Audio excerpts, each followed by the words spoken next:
One of the yachts I simply had to take a look around while I was at the Düsseldorf boat show is the W55. This is a performance cruising yacht with naval architecture by the Mark Lombard Yacht Design Group, but there are clear ideas coming from the IMOCA.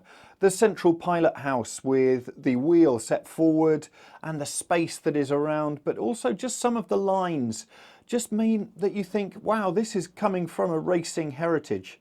Let's take a look on board. Coming on board the Vulier 55, you immediately see space. The levels are split and the deck is curved. This isn't something where you have a flat-decked boat. Space has been thought of in so many different ways. Looking down, you'd expect that deck to be teak or flexi-teak, but it is actually built into the mould, so that all of this saves weight, saves on maintenance, and continues to look beautiful for years to come. Up forward is a crash box, which is completely secure, so any accidents there, if it fills with water, the hull remains secure. Notice straight away the hardtop. We're getting used to this now with the IMOCAs, that sailing can be done indoors. And so the whole area where the wheels would be on a traditional yacht is completely clear.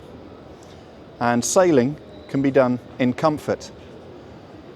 The options are available for either mast or boom furling, and this using just the boom furling, which is my preferred option. As we move back in the boat, we again, going along these curved decks, gives this amazing feeling of natural lines. And then at the back we have the bathing platform. A huge area, and we've seen here, usually you'd have the wheels on a boat, but here you've just got space. And what we're looking down at is actually the hatch for the owner's cabin.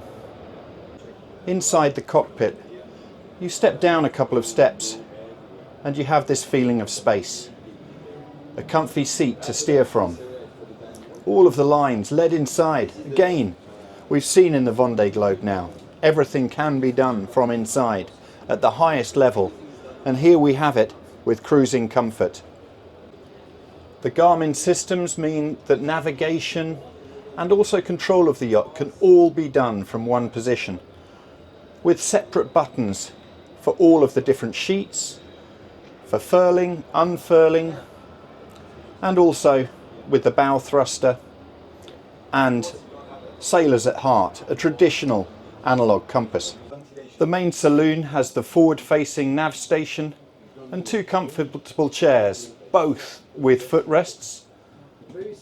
Round to the main table, and then across to the galley, which steps down and follows the contours that we saw on the deck, with plenty of fridge and freezer space, and then moving back into the owner's suite. Utilising the full width of the boat, and we can see the stairs through to that hatch which goes out into that aft sun area. TV for the owner, ample storage space, and a feeling of light throughout. Forward of the main saloon, then into the guest suite. Full width of the bow, plenty of light both above and to the sides, and then into guest bathroom. On the starboard side, there is a bunk cabin for the children, and then access to the huge engine room with twin diesel engines and fully insulated. Beneath the waterline, there are two different versions available, either the 2 meters 40 fixed keel or the swing keel, which adjusts the depth from 1.6 meters to 4 meters 20. And up forward, the retractable bow thruster makes manoeuvrability a doddle. Truly striking lines for a cruising yacht.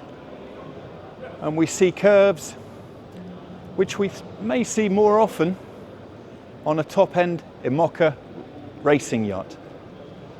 This is a fusion of comfort and performance.